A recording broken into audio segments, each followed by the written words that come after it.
Any of them? This is Sarah, audio check. Sarah, audio check.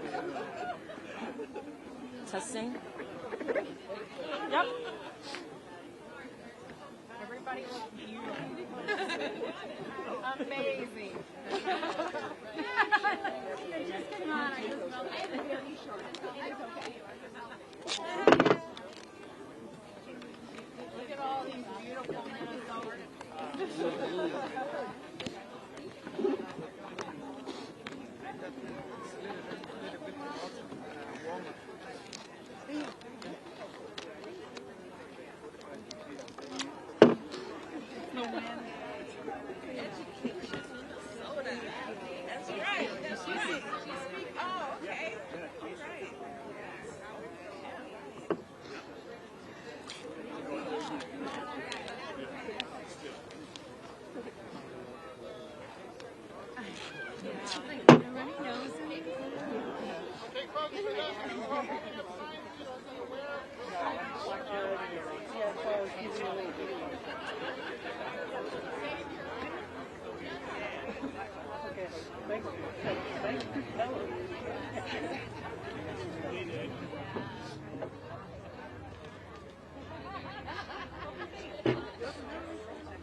With Testing. the speakers? Yeah, switch. There you go. Testing, testing, 1, 2, 3. You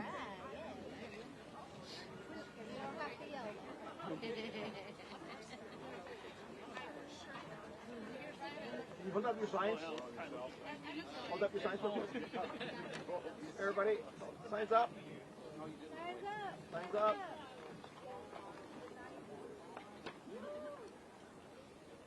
Minnesota strong right here. Thank you.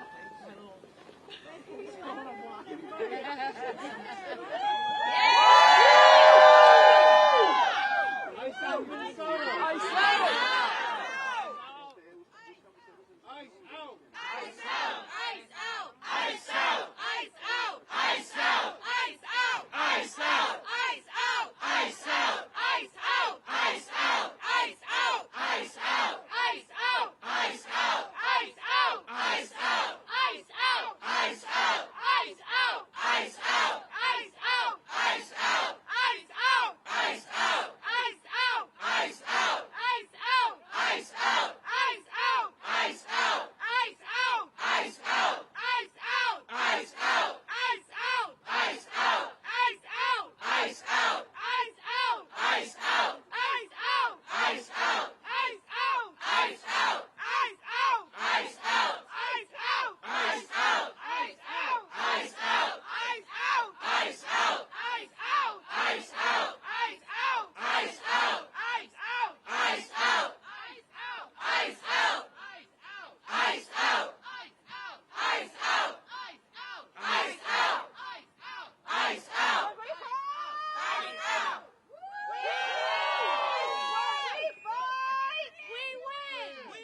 Whose land? Our land. Nope. Whose land? Native land. Whose land? Native land. Whose land? Native land. Whose land? Native land. Whose land? Native land. Whose land? Native land. Whose land? Native land. Whose land? Native land. Woo!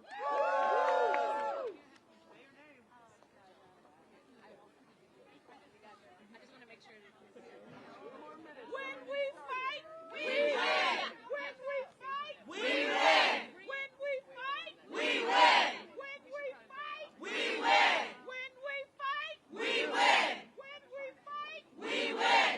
Woo!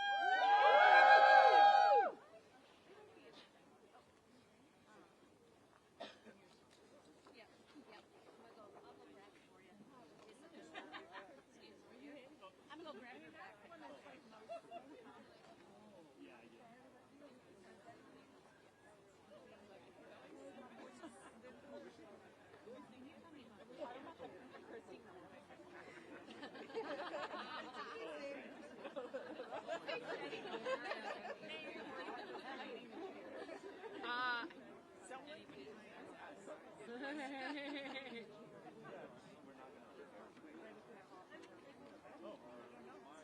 Oh, who's yeah.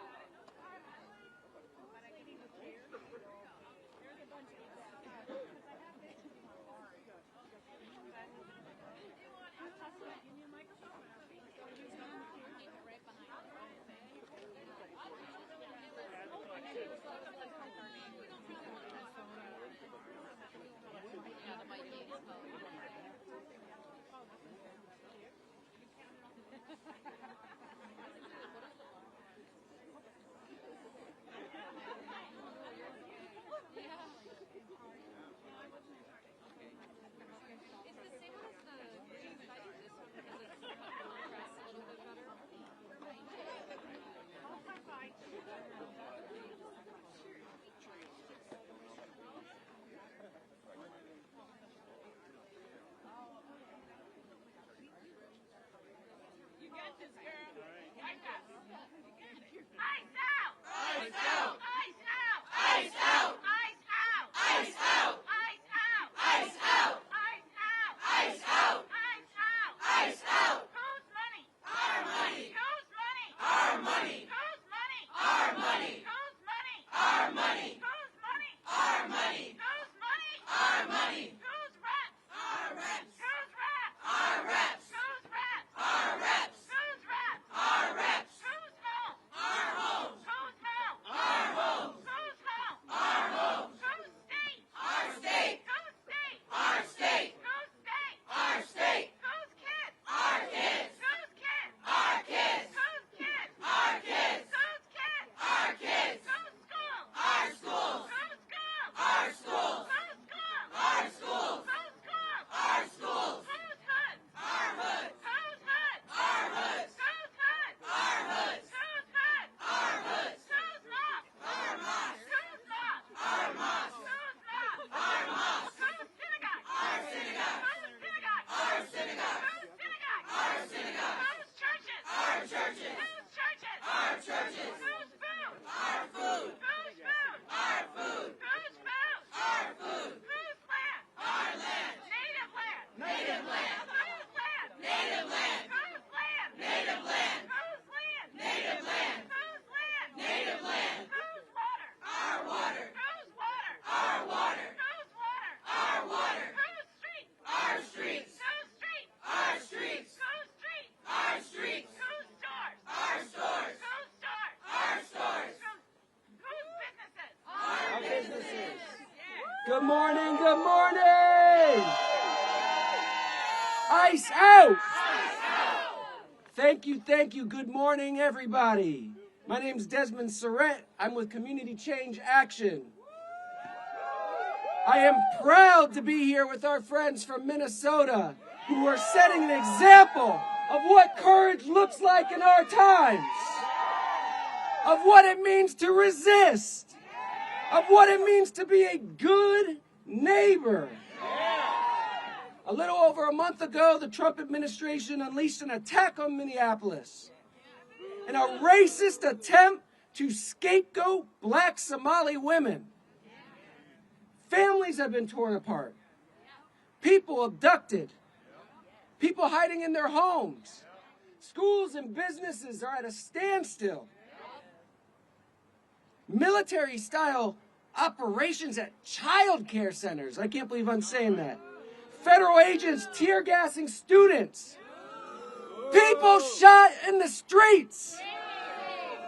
And no one has been held accountable. I repeat, no one has been held accountable. And somehow, in the halls just behind us, there is a debate occurring about whether we should continue to fund this violent, lawless, terrorizing force to the tune of billions of dollars.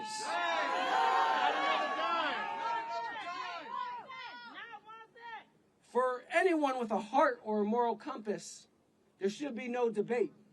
But here we are.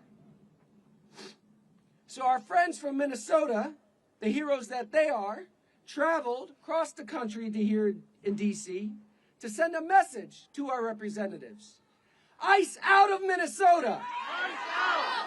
ICE out of everywhere. ICE out. Not one more dollar for ICE. And I want everyone here to know that Minnesota is not alone. What Trump is doing is deeply unpopular. From Minneapolis to Los Angeles to Maine, families and neighbors are standing up and bravely confronting these violent attacks by ICE, putting their bodies on the line, opening their doors, sharing groceries and medicine, closing their wallets to businesses that support ICE.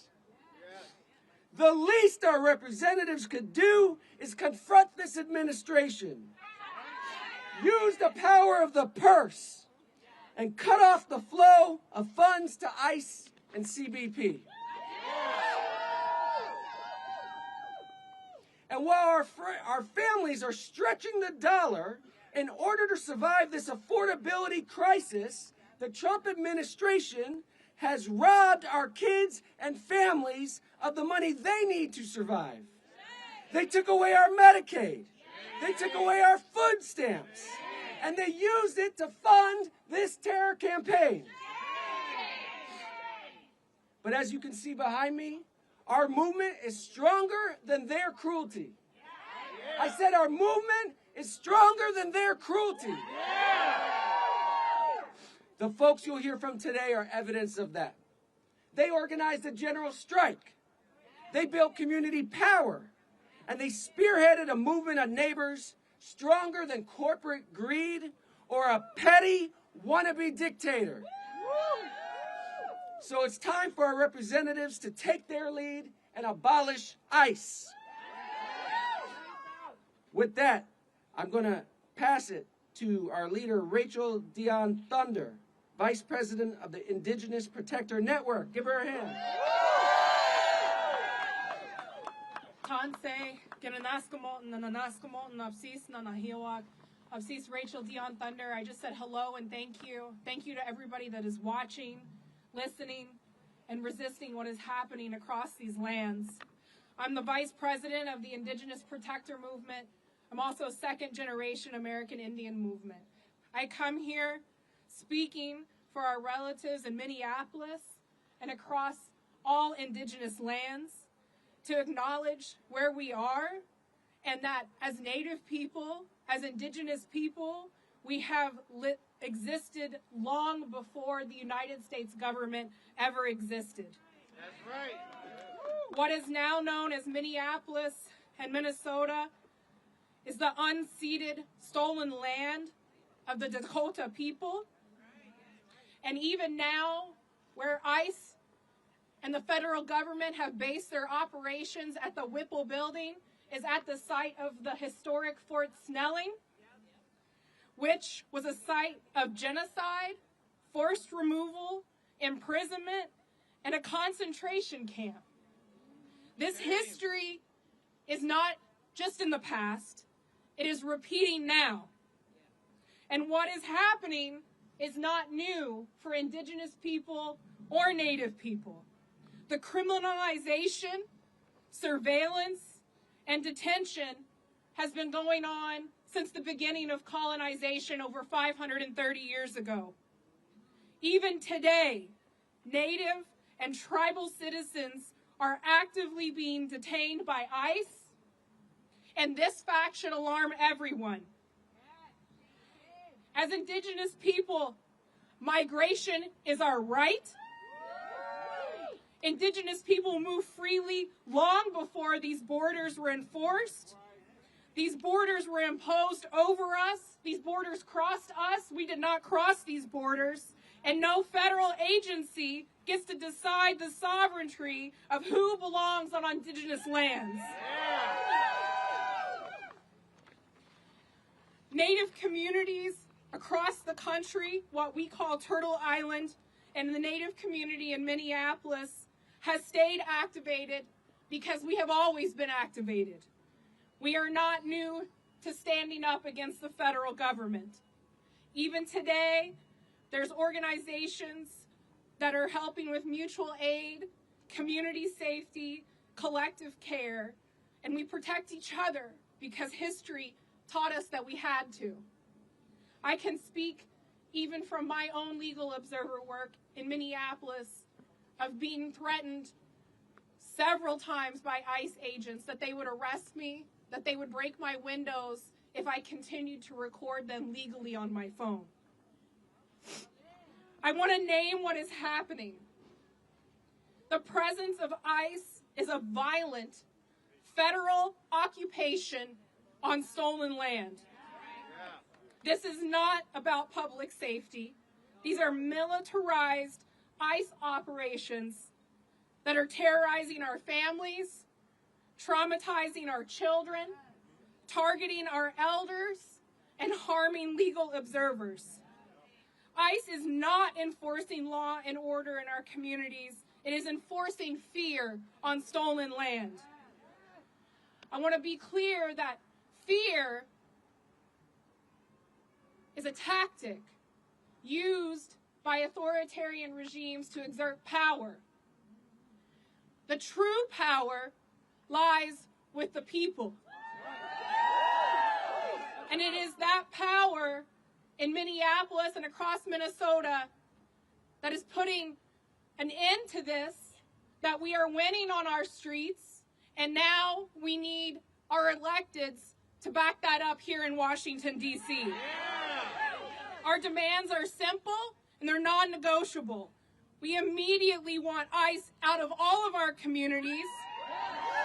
We want ICE out of all Indigenous lands across Turtle Island, across the United States, to immediately end the occupation and to end the violence. As Native people, we have historically been painted first as savages, then as radicals, and now, along with my other fellow Minnesotans, as domestic terrorists. And I want to be clear that they're the violent ones. They are the ones that have stolen our children. They are the ones that have attacked our communities. They are the ones that are armed with deadly weapons. They are the ones that have murdered our neighbors. And they are the ones that continue to destroy the earth. This is our commitment. We will continue to organize. We will continue to resist. We will continue to pray. And we will continue to remember who we are. So in that remembrance, before I close, I want to honor the relatives who have been killed by ICE and who have died in ICE custody just this year in 2026. Parity Law died while in ICE custody in Pennsylvania. Keith Porter, fatally shot during a federal law enforcement operation in Denver, Colorado. Herbert Sanchez Dominguez died while detained by ICE in Georgia. Victor Manuel Diaz died in ICE detention in Texas. Luis Beltran Yanez Cruz died after being held in an ICE facility in California. Luis Gustavo Nunez Caceres died while detained by ICE in Texas. Gerardo Lunes Campos died while in ICE custody in the United States. Alex Preddy, publicly executed by federal immigration agents in Minneapolis, Minnesota. And Renee Nicole Good, fatally shot by an ICE officer in Minneapolis, Minnesota. At this time, I want to take a moment of silence.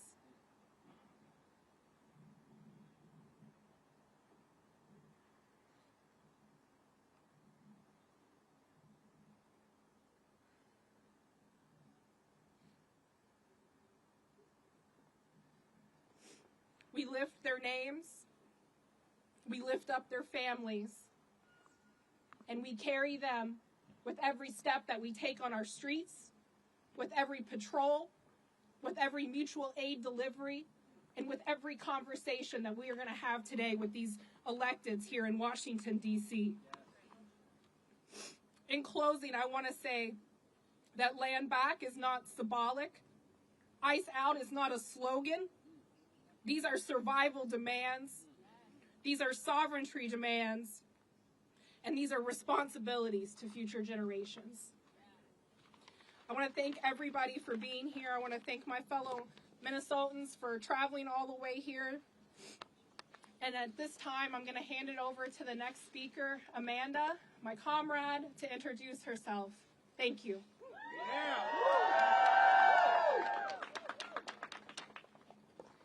Hello, and thank you for being here today. My name is Amanda. I am very loud. And I am the director of a child care center in Minnesota. On Tuesday this week, 4 ICE vehicles followed a car into the parking lot of our child care center. Our center went into its 4th ICE lockdown of this year. All of these because ICE agents were on or near our child care center. Every time it leaves me, our teachers, staff, and families scared and angry. In over 30 years as a child care professional, I have never had a lockdown until 3,000 ICE agents descended on Minnesota in January. And the truth is, other child care centers have experienced much worse. They have had ICE agents take teachers and parents from their buildings. They have had multiple families abducted by ICE, and they have been hounded and harassed daily. So this all began with the administration attacking and trying to undermine faith in Minnesota child care with a racist disinformation campaign targeting our Minnesota Somali child care providers. The administration froze child care funds and unleashed ICE to terrorize our communities. It was nothing more than a political ploy to sow hate and fear. But Minnesotans surprised them. We stood up and protected our neighbors and spread love and kindness. In the best of times, working in child care is both challenging and extremely rewarding as we help children learn and grow. And unfortunately, these have not been the best of times. Child care workers like me throughout Minnesota have added new responsibilities to our already hectic days as we try to find ways to keep our children, families, and staff fed, housed, and safe. It's exhausting. It breaks my heart that anyone is afraid to leave their home out of fear they will not return at the hands of our U.S. government.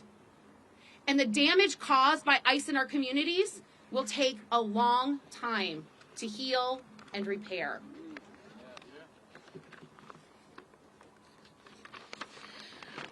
Our number one priority in childcare is to ensure that children are safe, loved, and valued. Scientific research proves that children can't learn and grow successfully if they don't have these basic needs met. And living in fear means you are not safe. And children in Minnesota are living in fear regardless of race or immigration or citizenship status.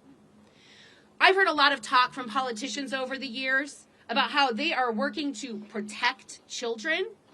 And then these same politicians fund, support, and vote for policies that allow ICE agents to use violent, abusive, and racist practices that harm children. They are harming children, not protecting them. And to our elected leaders, if you truly want to protect children, don't vote for a bill that provides ICE with more money to continue harming those children and families.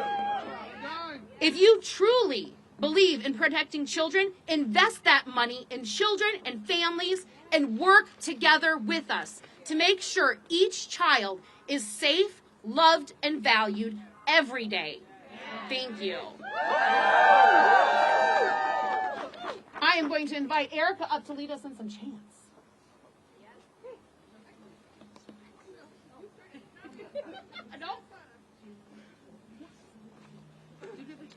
Ice out! Ice out! Ice out! Ice out! Ice out! Ice out! Ice out! Ice out! Ice out! Ice out! Ice out! Ice out! Ice out! Ice out! Who's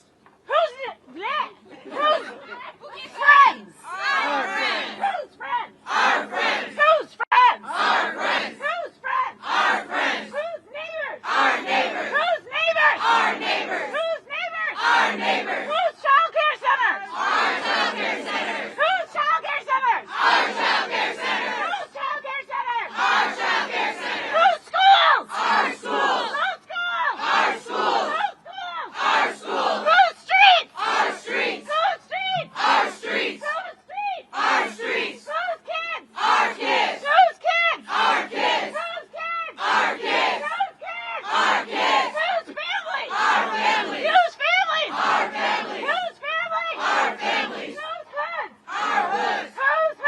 Our hoods! Who's hoods? Our hoods! Who's churches? Our churches! Who's churches? Our churches! Who's synagogues? Our synagogues! Who's synagogues? Our synagogues! Who's synagogues? Our synagogues! Who's mosques? Our mosques! Who's mosques? Our mosques! Who's mosques? Our mosques! Who's stores? Our stores! Who's stores? Our stores! Who's stores? Our stores! Who's streets? Our streets! Who's streets? Our streets! Who's government? Our government! Who's government? Our government! Who's government? Our government! Who's government? Our government! No funding for ICE!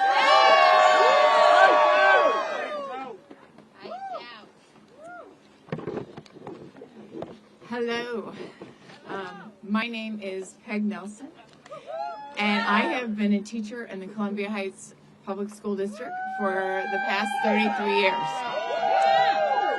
In my 33 years as a teacher, I have never experienced any disruption in learning or threat to any of our students' safety like the current ICE occupation in Minnesota.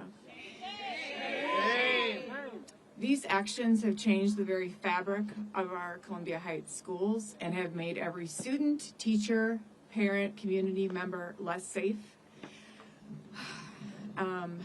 Columbia Heights schools and all of us have adversely affected the learning and impacted all of the students regardless of their immigration status.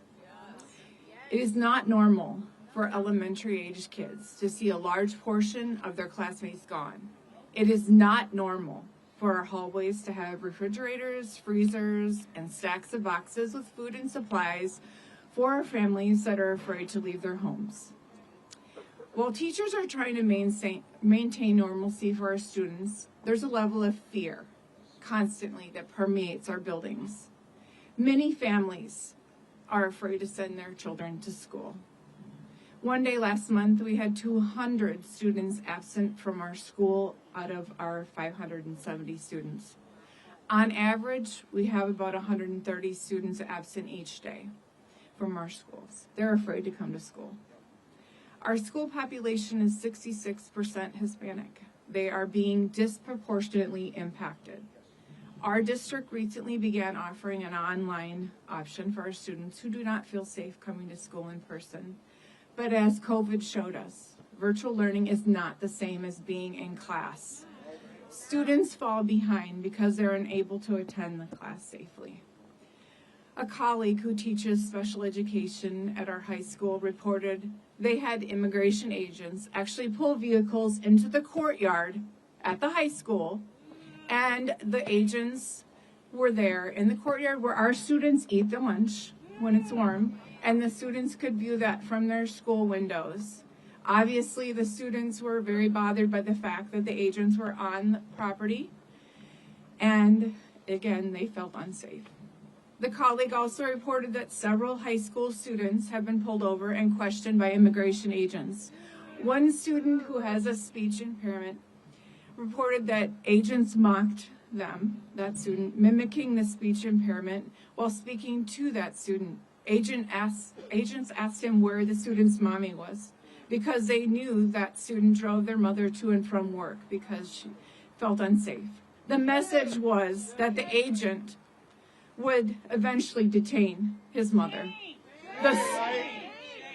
The student arrived at school shaking and crying from this terrifying and cruel encounter. This harassment goes beyond just the students and their families. Our principal, our superintendent, our school board chair have all been followed and harassed by ICE agents often after speaking publicly. Just yesterday, our retired principal, who was pulled over and harassed by agents after giving our students, on his time that he's retired, rides home. Even our teachers who are simply delivering food to our students have been followed. We don't know how much longer we can sustain our efforts in the face of federal intimidation. As educators,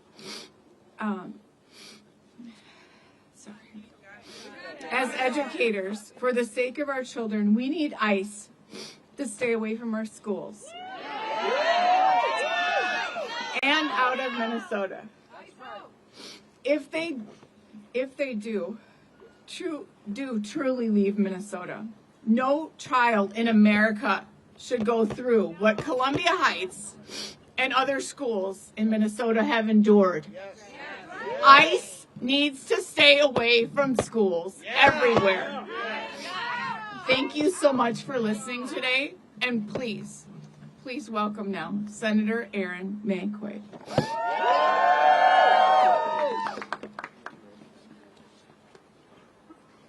Well, good morning, everybody. I'm Minnesota State Senator Erin May Quade. I represent the suburbs, Minnesota's Apple Valley, Rosemount, and Eagan. What we are experiencing in Minnesota is just the test case for what Republicans want to unleash on the rest of the country.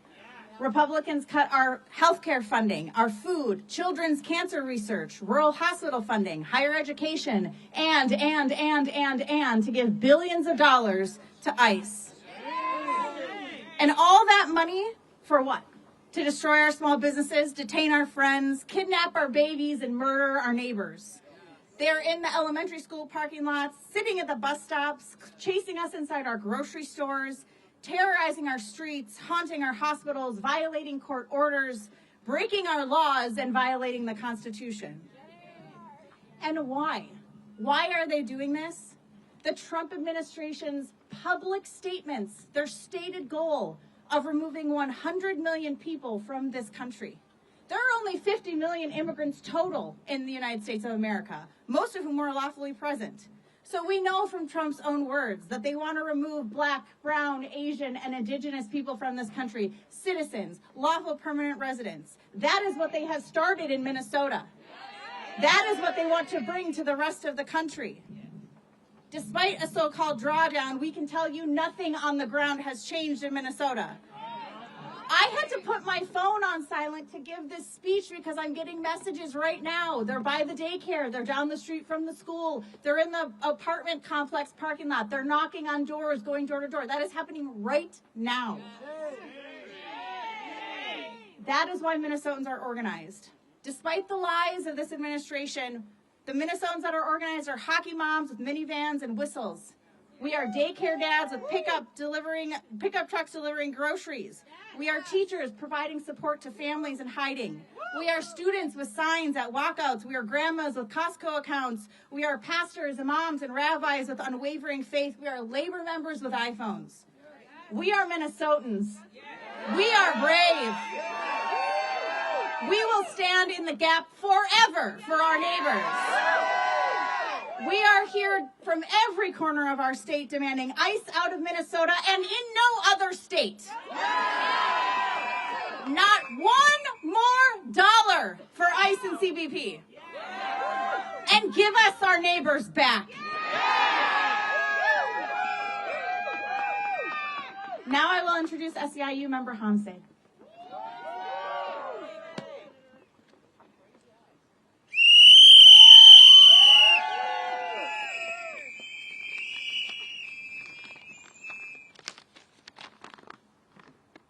Good morning, everybody.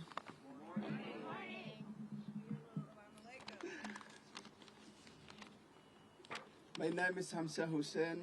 I'm proud of SEIU Local 26 member. I'm also a rideshare driver at the Twin Cities Airport. I am also a U.S. citizen. I'm here in D.C. because the rideshare drivers are being stopped and harassed by ICE, Border Patrol, just doing our jobs. We are not breaking the law. We are working, helping people get their flights and keeping airport running. We are not only one hunting on our states, and increased ICE activity has created widespread fear, anxiety, and public crisis. Many residents avoid daily activity like working, schooling, and seeking health because they are scared. No one should have to provide or prove their citizenship just earning living or go doctor or walking street. That is not what the country stands for. This is intimidation and profiling, not safety. We also mourn those who were killed by ICE. Their death shows how dangerous this situation is. And why we need to end this chaos. I'm here standing with my city. This has to stop. Our airport, schools, and communities should be a place of safety, dignity, and respect. Our tax dollars are to be used to reflect American value, not tear families apart or killing the citizens. We need ICE out of Minnesota. We need ICE workplace and out of Minnesota. Thank you all.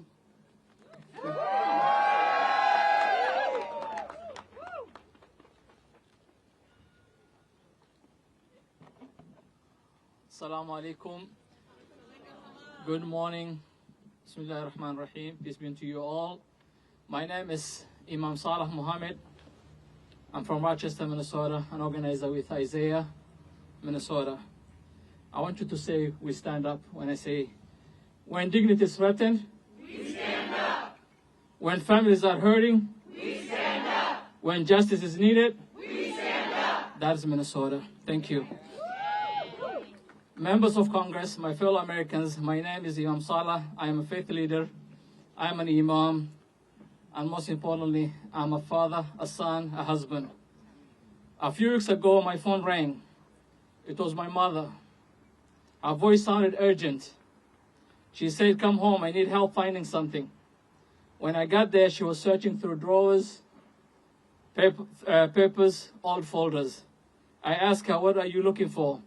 She said, my passport. Then she paused and asked me a question I never imagined I would hear from her. Should I carry the real one in my purse or a photo of it, a digital on my phone? My mother's in her late 70s.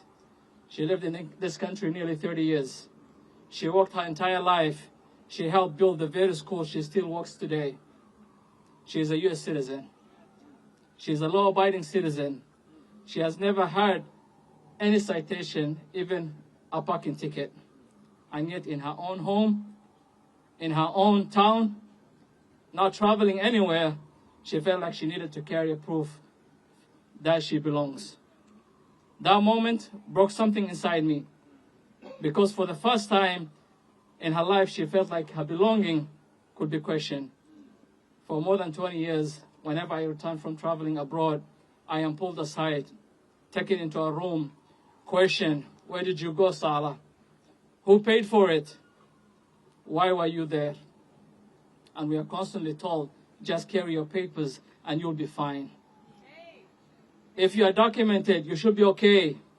But many of our neighbors learned it, didn't always feel that. It wasn't simple. If you look like me, if you spoke with an accent like mine, in those moments, papers didn't always matter.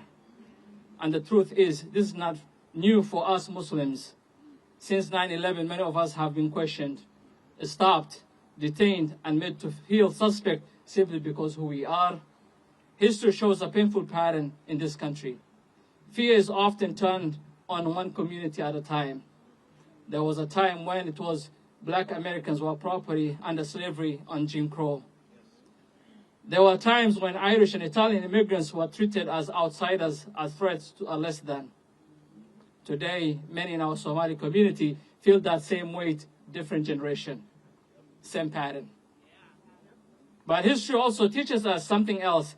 Every time this country has faced that moment, people of conscience stood up and said, this is not who we are. We cannot ignore what happened in Minnesota. Two of our neighbors, Renee Good, a mother, Alex Brady, an ICU nurse who took care of our veterans, lost their lives in encounters with federal agents. Their deaths shook our communities. This is not politics. This is pain. This is about trust. This is about dignity. This is about whether power answers to the law. Because in a constitutional democracy, no one is above the law. No badge, no agency, no institution. And when communities feel targeted, something changes. Restaurants have become empty. Small businesses are struggling. Grocery stores are quiet. Children become afraid to go to school.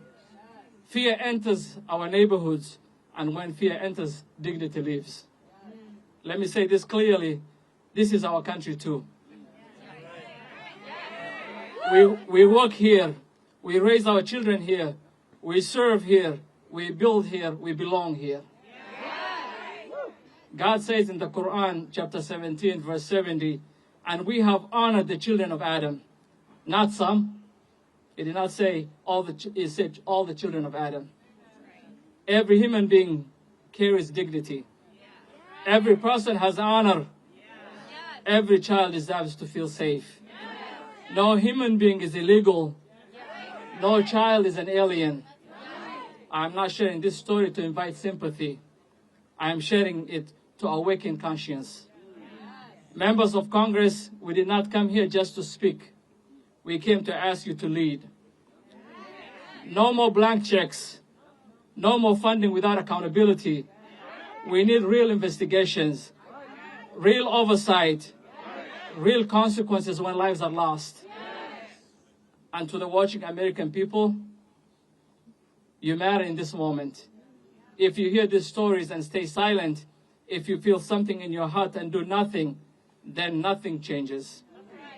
Call your representatives, call your senators, write, speak, because history always asks one question. When people were afraid, when dignity was on the line, where were you? And we should be able to answer that. One day our children will ask what we did when fear knocked on our neighbor's door. Let us be able to answer and say, we did not stay silent. We stood up, we spoke, and we chose dignity over fear. Thank you, Minnesotans. And I would like to invite Patty O'Keefe.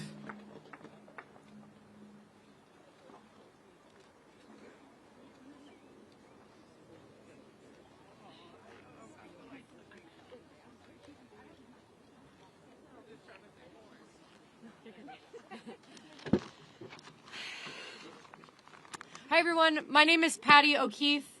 I'm a lifelong Minnesotan. I've lived in South Minneapolis for 14 years.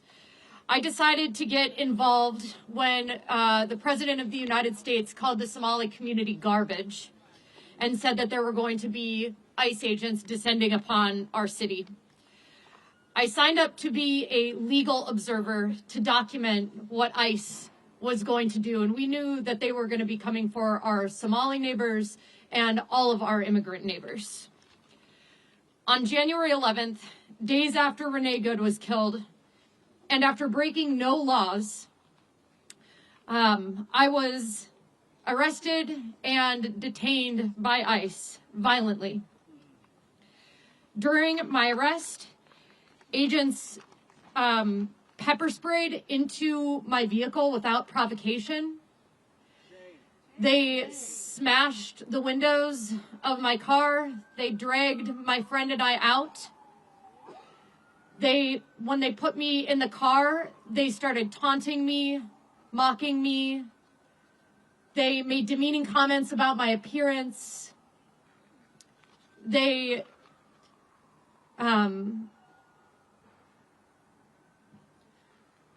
said the worst thing. One of the agents said, "You guys gotta stop obstructing us. That's why that lesbian bitch is dead." Speaking about Renee Good.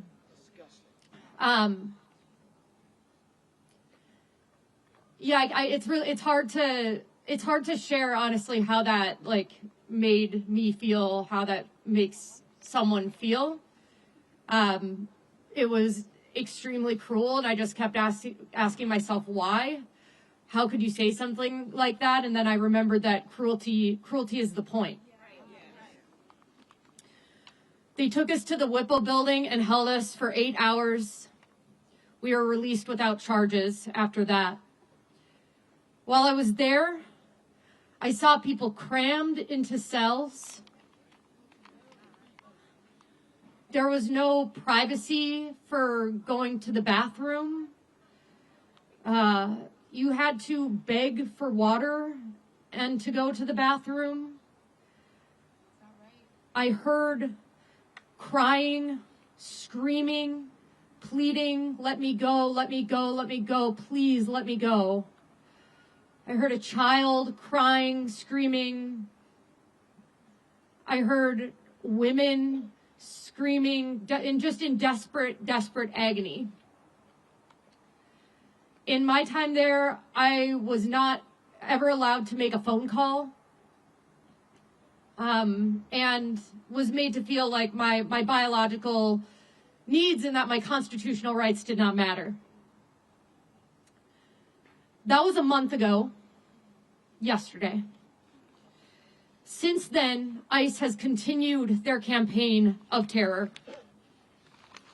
The quote-unquote drawdown was for optics. It was to shift the media attention away. Since Tom Homan came to Minnesota, there has been an uptick of legal observers that have been taken by ICE. They are still preying on our children outside our schools, our daycares, and at bus stops. Inside our hospitals. Our hospitals. And they say they're going after the worst of the worst. Let me tell you who I saw and who I heard in that detention center.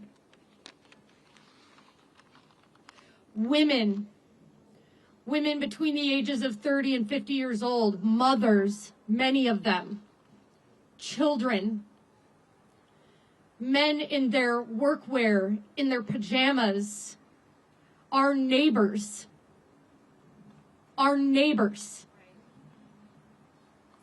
These are not criminals. So no, it is not slowed down. And Minnesota, will keep fighting back against this complete unraveling of our constitutional rights and of our dignity. But we won't let them take that from us, our dignity. We here today, we have left the communities that we are defending. We are all playing roles in our community back home. We have come here today to tell Congress that we need support. All the money that the GOP has stolen from us, from our health care, our child care, food assistance, has supercharged this campaign of terror in Minnesota and across the U.S. What is on the table today is an additional billions of dollars in funding. And to that, we demand not a penny more. No more. In Minnesota, we have been bravely confronting ICE. The least our Congress members can do is confront the Trump administration by using the power of the purse to curtail this campaign of terror. So, stand with Minnesotans. Stand with the majority of Americans. Stand with justice. And say not one penny more.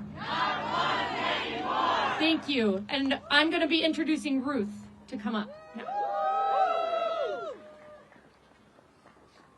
Actually, slight change of plan. I'd like to pass the mic to Representative Morrison, representing Minnesota's 3rd Congressional District.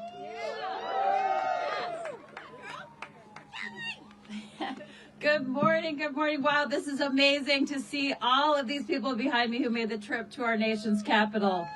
Yet again, doing what Minnesotans do best, going to incredible lengths to stand up, speak out, and protect our neighbors. I want to say how proud I am of our state always, but especially right now. Minnesota is showing the world what it looks like to stand up against a tyrannical administration of cruelty, hate, and lawlessness with strength, dignity, and love. You see it in the faces of everyone here. Teachers, small business owners, tow truck drivers, labor leaders, legislators, people who are using every resource, tool, and opportunity they have to try to help their neighbors. These are dark and harrowing times, but it is the unwavering strength and resilience and compassion of Minnesotans that gives me hope and fuels me every single day. So thank you to each and every one of you for all you are doing. You are making a difference. What's happening on our streets is wrong. The Trump administration's campaign of terror and retribution against the people of our state is wrong. Every single day, we are seeing unconscionable civil rights abuses, constitutional rights abuses, human rights abuses. I saw it last week when I performed oversight of the Whipple detention facility in Minneapolis.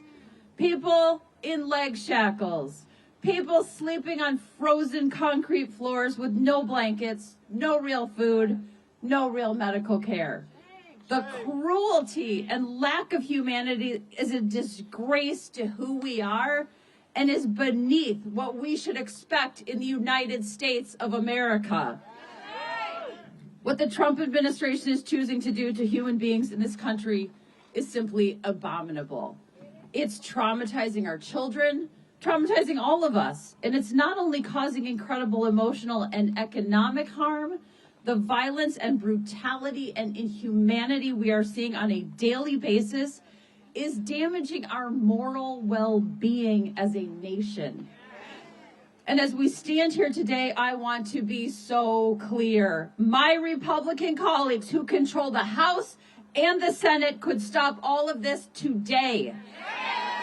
Not in a couple of weeks, not in a couple of months, right now. If they could show a fraction of the courage of the people of Minnesota, a fraction of their patriotism, a fraction of their fierce commitment to defending our democracy, our humanity, our dignity, our decency, our Constitution, and the rule of law. Minnesotans have stepped up for their country. And it is far past time that the Republican majority in Congress do the same. Americans across the country are demanding that Congress finally reasserts its power as a co-equal branch of government.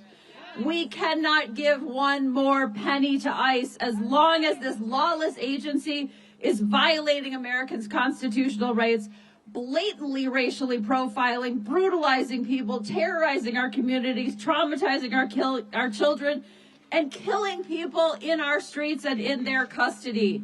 ICE out of Minnesota and ICE off our streets. I'm going to keep pressuring my colleagues to stand up and do the right thing, and together we will keep fighting for a better, safer, stronger country. Thank you so much, all of you Minnesotans.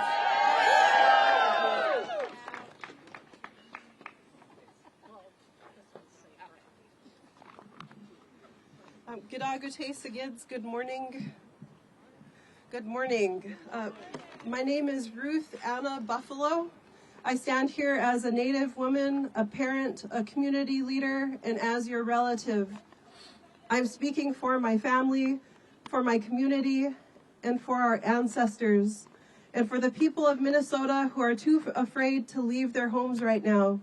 What is happening in Minnesota is not policy, and it is not lawful. The behavior and tactics we are experiencing are creating fear in our neighborhoods and in spaces where our people go for resources and safety. Parents are afraid to let their children play outside. Families are afraid to go to work or the store. Community spaces are going into lockdown. Our unhoused relatives pushed further into danger, being taken for no reason and no accountability, and we still have missing relatives at this time from our unhoused population. Where is the accountability? This is not public safety. This is trauma. And it's happening in our own homelands. When Renee Good was killed, our community witnessed chaos, vehicles left running, blinkers flashing, people frozen in shock. It felt like a war zone, and it is a war zone. And the normalization of that violence must stop.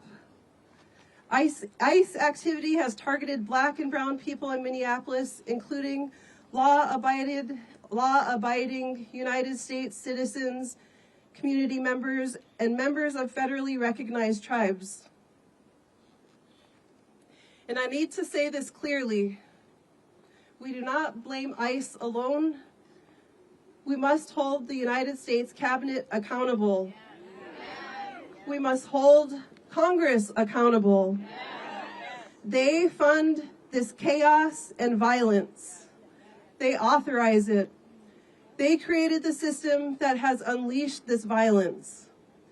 And when that violence violates civil rights and liberties, this country's lawmakers must answer for it. Because what we are witnessing in Native communities across the country is the violation of the civil rights of tribal sovereign citizens and people. Tribal nations have a political and constitutional relationship with the United States. The federal government and the states are obligated to honor and protect tribes. Although we stand shoulder to shoulder with our immigrant relatives, we are not immigrants to this land. We are the first peoples of this country. We are citizens and people of sovereign nations recognized in the United States Constitution. And yet our tribal IDs are ignored. Our sovereignty is dismissed. Our people are targeted, detained, and are still missing. That is a constitutional failure. We are in a constitutional crisis. Congress, the people in power, shape what this country learns about its own history. And our children are still taught a narrow version of tribal Native nations, if we are taught at all. So when these systems act in ignorance and harm tribal youth and adults, especially those relocated to San Francisco, Los Angeles and Minneapolis, Chicago. This harm is not accidental. It is intentional and systemic. There are more than 700,000 citizens, people of federally recognized tribes living in large metro cities today. We are not invisible. We are not outsiders. We belong here. We all belong here. So what have we done? We have done what our ancestors have taught us. We have been good relatives. We help tribal members obtain identification. We've hosted tribal ID pop-ups. We check on elders. We check on our neighbors. We protect the unhoused. We step in where the system failed. The people of this country are showing up to support our neighbors, but community care cannot replace federal responsibility. Community care cannot replace federal responsibility. And today I'm speaking directly to Congress. Have the courage to protect the Constitution you swore to uphold. Do not give ICE or DHS another dollar, another penny without accountability. Not without civil rights protections, not without recognition of tribal sovereignty. Not without consequences when unlawful violence occurs and continues to occur. This is about the Constitution. This is about innocent people. This is about innocent children. This is about whether this country is willing to protect its own people. Our children deserve to grow up surrounded by love, not surveillance. By dignity, not fear. By safety, not generational state violence. We deserve to live in our homelands free from repetitive harm by the United States federal government. The world is watching, our communities are watching, and future generations are counting on the decisions being made right now. So hear us clearly. Hold them accountable. Not just ICE, Congress, and the Cabinet. Hold them accountable. No more funding without accountability. No more unlawful violence. No more ignoring tribal nations. Reach for courage. Vote to protect the Constitution. Vote to protect innocent people. Vote to protect the future of this country. We are still here. We are sovereign, and we will not be silent. We are still here. We are sovereign, and we will not be silent.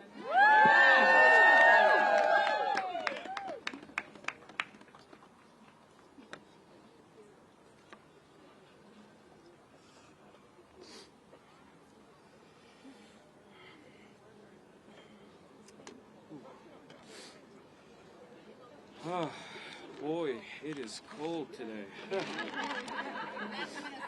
Whew. Yeah, that's coming from me. Jeez. Buenos días. My name is Samuel Hernan Cardoso. I am a leader with Unidos Minnesota. As I prepared for this speech today, I asked myself one question. If I was alone in a room with members of Congress, how would I tell them? How would I tell them that regardless of this initial withdrawal and what people thought what was going on from... Sorry. How do I tell them that... Oh, jeez.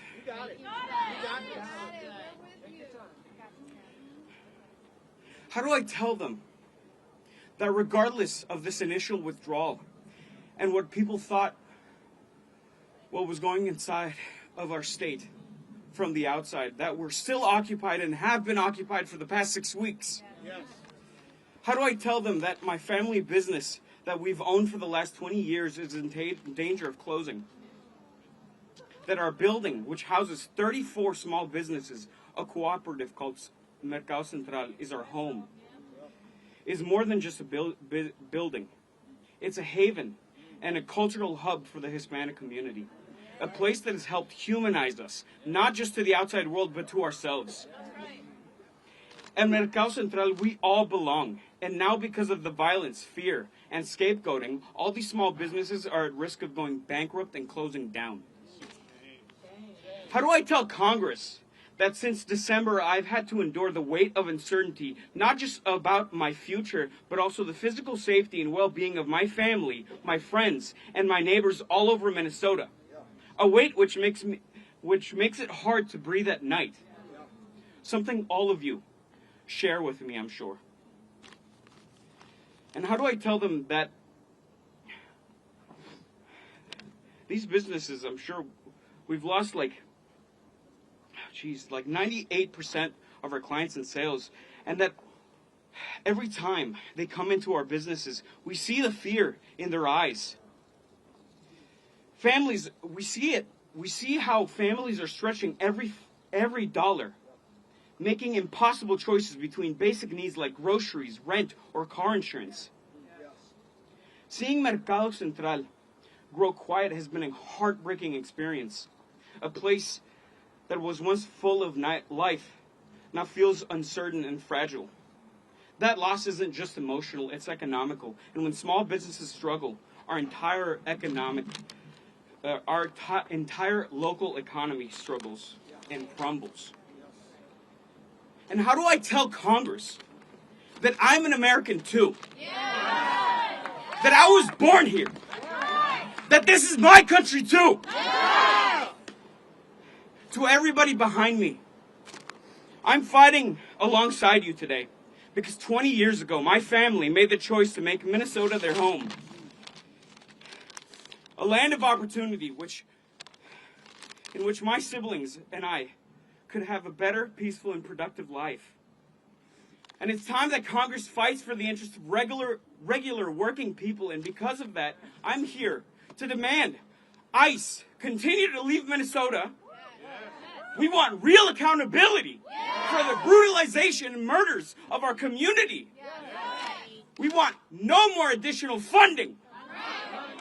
And we want nuestra gente, who are stuck in an unjust limbo, a clear path to citizenship. Thank you.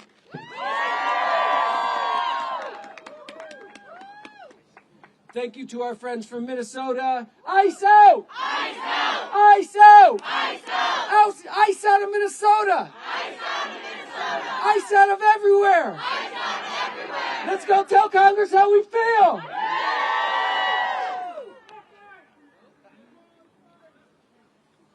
my goodness. Bless you, bless you, bless you. For me not planning properly. Are you from Minnesota? And I was like, it's way warmer here than it is there. I know, I was thinking, you're all like, you said that. It's more humid than that's how everything is. So powerful. I want to be every American. Good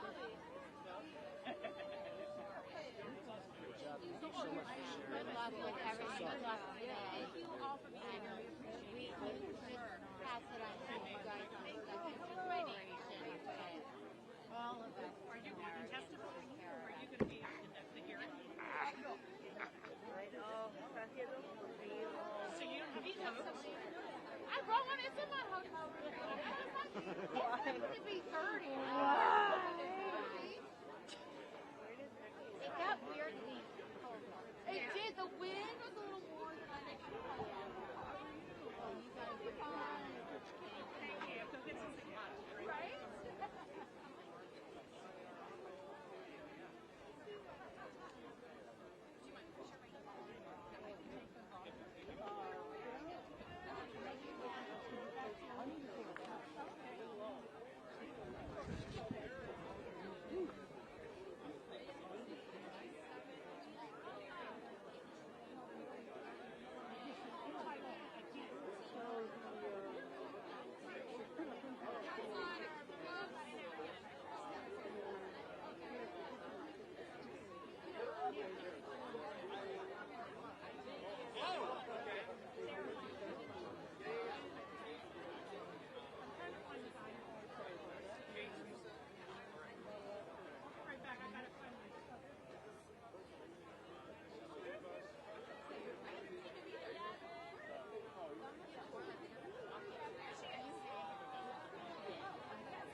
joining the prayer march, we're right here. We're right here. For those that are joining the prayer march,